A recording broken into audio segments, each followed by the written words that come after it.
میرے معزز دوستو، اللہ تعالیٰ نے انسان کو دنیا میں آزمائش کے لیے بھیجا ہے۔ آزمائش کا مطلب یہ نہیں ہے کہ رب العزت تکلیف میں ڈالنا چاہتے ہیں، بلکہ آزمائش کا مطلب ہوتا ہے کہ جس کی آزمائش کی جا رہی ہے اس کو رتبوں سے اور درجوں سے نوازا جائے۔ رب کریم نے دنیا میں ہمیں آزمائش بطور امتحان کے بھیجا ہے۔ اگر کوئی یہ سمجھتا ہے کہ آزمائش کا مطلب بندے کو تکلیف میں ڈالنا ہے تو یہ غلط ہے۔ اس کی مثال یہ ہے کہ جس طرح طالب العلم محنت کرتا ہے اور امتحان کی تیاری کرتا ہے، لیکن اسے امتحان کے سوالات بتائے نہیں جاتے۔ اگر اسے امتحان کے سوالات بتا دیے جائیں تو اس کو چیٹنگ دنیا کی ہر قوم کہتی ہے، اس کو نقل کہتی ہے، اس کو کرپشن اور دھاندلی کا نام دیا جاتا ہے۔ سوال کے کمرے میں جا کر پتہ چلے تو پھر بندہ جواب دے دے تو اسے کامیاب کہا جاتا ہے۔ تو دنیا بھی دارالامتحان ہے، یہ ایگزامینیشن ہال ہے ہمارا۔ ہم نے یہاں دنیا میں وہ کام کرنے ہیں جو نصاب ہمیں اللہ کے رسول نے دیا ہے، اس کے مطابق اگر صحیح کام ہم نے کر لیا تو ہمارا رزلٹ آخرت میں ہے۔ تو جو دنیا دارالامتحان ہے، اس سے یہ اخذ نہ کیا جائے کہ انسان کو تکلیف میں ڈالا گیا ہے، بلکہ یہاں کے امتحان میں کامیابیوں کے بعد آخرت میں سب سے بڑے رتبے اس انسان کو ملیں گے جو اللہ کے یہاں کامیاب ہوگا۔ اور کامیابی کا معیار کیا ہے؟ قرآن کریم نے کامیابی کا معیار یہ ذکر فرمایا کہ فمن زحزح عن النار وادخل الجنۃ فقد فاز۔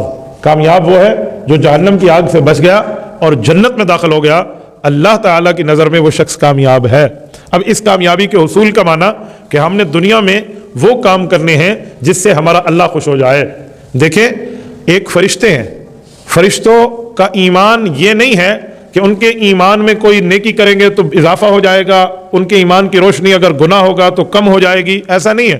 ان کے نیکی اور گناہ کا مسئلہ ہے ہی نہیں، ان کا ایمان ایک جگہ موجود ہے، اس ایمان کی روشنی شروع سے لے کر آخر تک اتنی ہے۔ لیکن انسان کو، آپ کو اور ہمیں جو اللہ تعالیٰ نے ایمان دیا ہے، اس کی روشنی کم بھی ہو جاتی ہے، اس کی روشنی میں اضافہ بھی ہو جاتا ہے۔ روشنی کم ہونے کا مطلب جس وقت بندہ کوئی نافرمانی کا کام کرتا ہے تو روشنی کم ہو جاتی ہے، اور بندہ فرما برداری کا کام کرتا ہے تو روشنی زیادہ ہو جاتی ہے۔ تو جتنی زیادہ روشنی لے کر انسان جائے گا اتنی زیادہ آخرت میں اس کو رتبے نوازے جائیں گے۔ دنیا کی زندگی چند روزہ ہے، یہاں چند وقتوں کے لیے ہم ہیں، ہم ہمیشہ کے لیے نہیں ہیں، لیکن آخرت کی زندگی ہمیشہ کے لیے ہے۔ آخرت کی زندگی ہمیشہ کی بنیاد پہ ہے۔ ایسا کچھ نہیں ہے کہ ہم دنیا کی زندگی کو سب کچھ سمجھ جائیں۔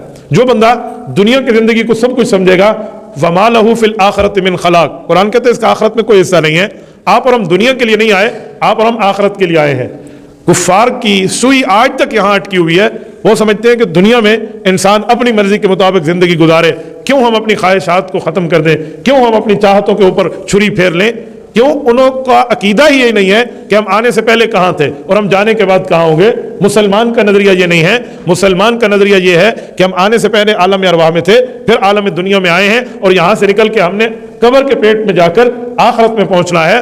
تو ہمارے سامنے عیش کی زندگی، ہمارے سامنے بہتر زندگی، ہمارے سامنے آخرت کی زندگی ہے جو ہمارے لیے توشہ ہے، ہمارے لیے آخرت کا فائدہ اور ثمرہ ہے۔ میں ایک جملہ سمجھانے کے لیے آپ کی خدمت میں کہتا ہوں، دنیا کی زندگی ہمیشہ کی زندگی نہیں ہے۔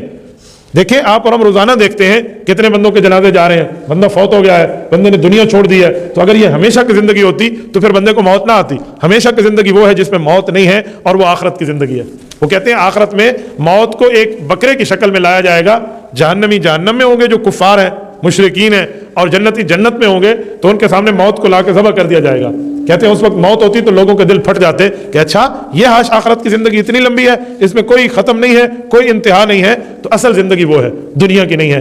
دنیا کی زندگی چند روزہ ہے، اس کو اللہ رب العزت کی چاہت کے مطابق بندہ گزار لے، رب کریم کی مرضی کے مطابق گزار لے، تو آخرت کی زندگی اللہ ہمیں ہماری مرضی کی عطا فرمائیں گے۔ میں ایک جملہ آپ کی خدمت میں سمجھانے کے طور پہ کہتا ہوں، اگر ہم یہ کہیں کہ ہم دنیا میں اپنے اختیار سے زندگی گزاریں تو دنیا میں ہمارا اختیار ہمارے اوپر نہیں چلتا، تو زندگی گزارنے پہ کیسے چلے گا؟ دیکھیں، آپ اور ہم کب پیدا ہوں یہ آپ کی اور میری سلیکشن نہیں ہے۔ ہم نے کب پیدا ہونا ہے اس میں ہمارا اختیار نہیں ہے۔ ہم نے کون سا رنگ لے کر ماں کے پیٹ سے آنا ہے یہ اس میں ہمارا اختیار نہیں ہے۔ ہماری آنکھوں کی سرخی ہے، آنکھوں کی سرمائی ہے، آنکھوں کی بینائی کیسے ہے ہمارے اختیار میں نہیں ہے۔ ہماری ناک، کان، زبان، ہونٹ کی بناوٹ ہمارے اختیار میں نہیں ہے۔ ہمارا قد اونچا، ہمارا قد بڑا، یہ ہمارے اختیار میں نہیں ہے۔ اللہ تعالیٰ نے جیسے چاہا ہم اس پر راضی رہے. اللہ نے جیسے آنکھ دی ہے, جیسے کان دیے ہیں, جیسے زبان دی ہے, جیسے ناک دیا ہے, ہر بندہ دنیا کا بندہ یہ سمجھتا ہے کہ میں سب سے زیادہ بہتر اور اچھا نظر آتا ہوں. تو جب اللہ کی اس تقسیم پہ راضی ہیں تو زندگی کیسے گزاریں؟ اس تقسیم پہ بندہ راضی ہو جائے نا.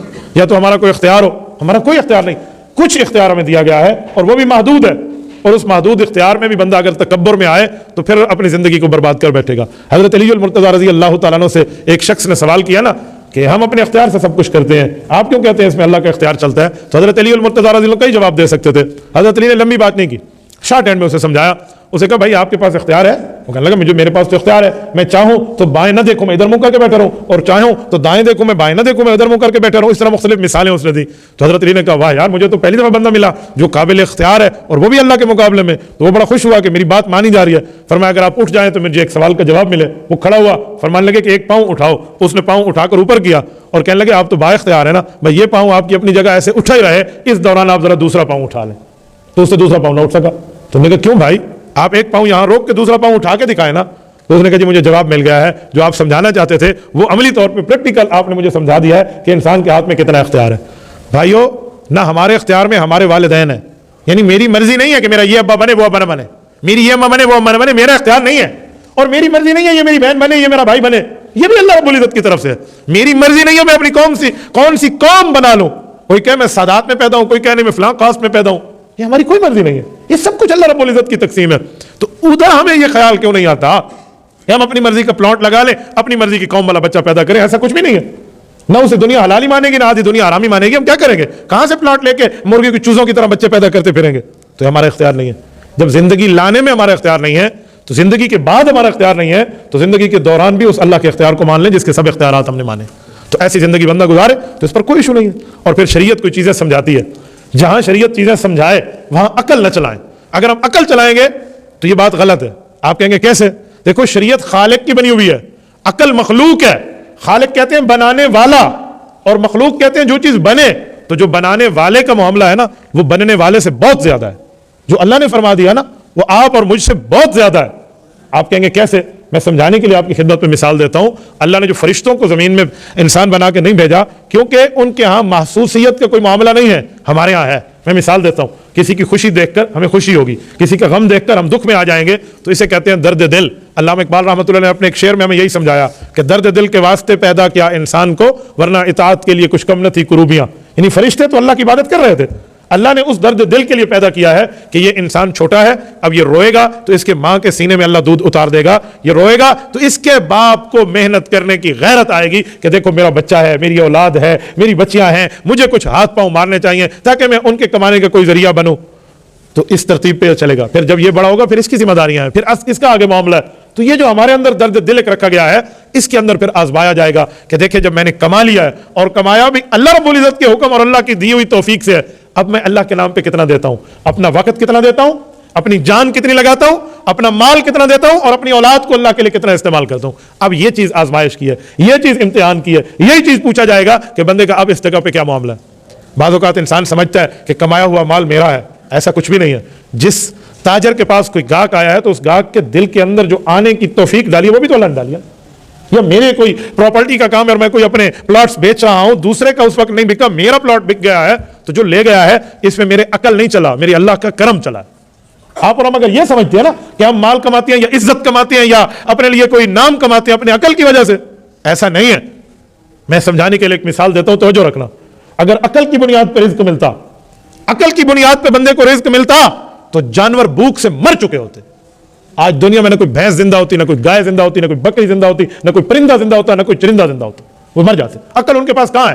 بھینس کے پاس عقل ہے کہ میں میٹرک پاس ہو کر آئی ہوں, گائے کے پاس عقل ہے کہ میں نے گریجویشن کلیئر کی ہے, بکری کے پاس عقل ہے کہ میں نے ایم اے کلیئر کر لیا, میں ایم فل میں پی ایچ ڈی بن گئی ہوں, میرے پاس تعلیم ہے, میرے پاس ایجوکیشن, میں ایجوکیٹڈ ہوں. کیا کوئی جانور کہہ سکتا ہے؟ تو ان کو تو ہم سے زیادہ چارہ مل رہا ہے, ان کو تو ہم سے زیادہ کھانے کی چیز مل رہی ہے. ایک وقت میں جتنا بھینس کھاتی ہے انسان 3 دن میں اتنا نہ کھائے.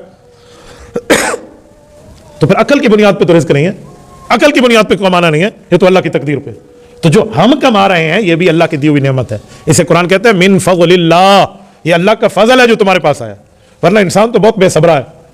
بنی اسرائیل کے وقت کا ایک واقعہ میں نے پڑھا کہ ایک شخص تھا, اس نے بڑی عبادت کی, غالباً اس کو خواب میں دکھلایا گیا. پرانے امتوں کی بات ہے, ہمارے نبی علیہ السلام کی حدیث کی بات نہیں ہے, میں اسرائیلی بات پڑھ رہا ہوں. وہ کہنے لگے اس نے کہا کہ میں نے اتنے سال عبادت کیا، کوئی 100 سال کے لگ بھگ، دن کو جاگ کے گھوڑے کی پیٹھ پر بیٹھ کر اللہ کے نام پر کام کیا، اور رات کو تھوڑی نیند کر کے باقی مصلے پہ گزاری ہے، اور فرشتے مجھے قیامت میں اٹھنے کے بعد کہیں کہ تو بھی اللہ کے فضل سے جنت جا، تو میری عبادت کہاں گئی؟ میں نے تو اتنی عبادت کی ہے، میں عبادت کر کر کے کمر اپنی تختہ کرا چکا ہوں، تو مجھے اپنی عبادت کے بل بوتے پہ جانا چاہیے۔ وہ کہتے ہیں جب وہ رب کے دربار میں پیش ہوا تو اسے یوں دکھایا گیا کہ رب العزت نے فرشتوں کو فرمایا کہ میرے اس بندے کو جس نے ہماری عبادت کی ہے، اس کو ذرا جہنم کا وزٹ کرا دو، دورہ کرا دو، ذرا دیکھ کر آئے کہ جہنم ہے کیا۔ کہتے ہیں اس کو جہنم کے قریب لے جایا گیا تو 500 سال کی مسافت پہ تھی ابھی جہنم، لیکن وہاں کی گرمی، وہاں کی حرارت، وہاں کی شدت نے اسے اتنا متاثر کیا کہ اسے تکلیف ہونا شروع ہوئی، اور اس تکلیف میں سے پیاس لگی۔ اب قریب لے جایا جا رہا ہے، لے جایا جا رہا ہے، اور پیاس بڑھ رہی ہے۔ تو اس دوران وہ دائیں بائیں دیکھے، اسے کوئی پانی کا قطرہ نظر نہ آئے، گویا ایک چٹیل میدان بن رہا ہے۔ تو جس وقت اس کی کیفیت یہ ہوئی کہ بس اب میں مرتا ہوں، میرے پاس کچھ بھی نہیں ہے، تو پھر اس کو ایک گھوڑ سوار نظر آیا جس کے ہاتھ میں پانی کا بڑا بہترین قسم کا ایک گلاس ہے، ٹھنڈے پانی کا، وہ جا رہا ہے۔ تو اس نے سے کہا بھائی پانی کا گلاس تو دے دے۔ اس نے کہا جی تیرے پاس وہ قیمت نہیں ہے جو میں ڈیمانڈ کر رہا ہوں۔ انہوں نے کہا کیا قیمت ہے؟ تو جتنی اس نے عبادت کی تھی نا، اس نے وہی جواب دیا کہ میرے پاس 100 سال کی عبادت چاہیے، ٹھیک ہے تب میں یہ دوں گا۔ تو کہتے ہیں تب اس نے کہا کہ میرے پاس تو ہے، میں مرتا ہوں کیا کروں؟ اس نے دے دیا، پانی پی لیا۔ تو کہتے ہیں رب العزت نے اسے فرمایا آ جاؤ، یہ آیا تو فرمایا اب کس کی وجہ سے جنت جائے گا؟ عبادت تو نے ایک گلاس پہ دے دی ہے، تو اب اللہ کے فضل سے آپ جنت جاؤ گے۔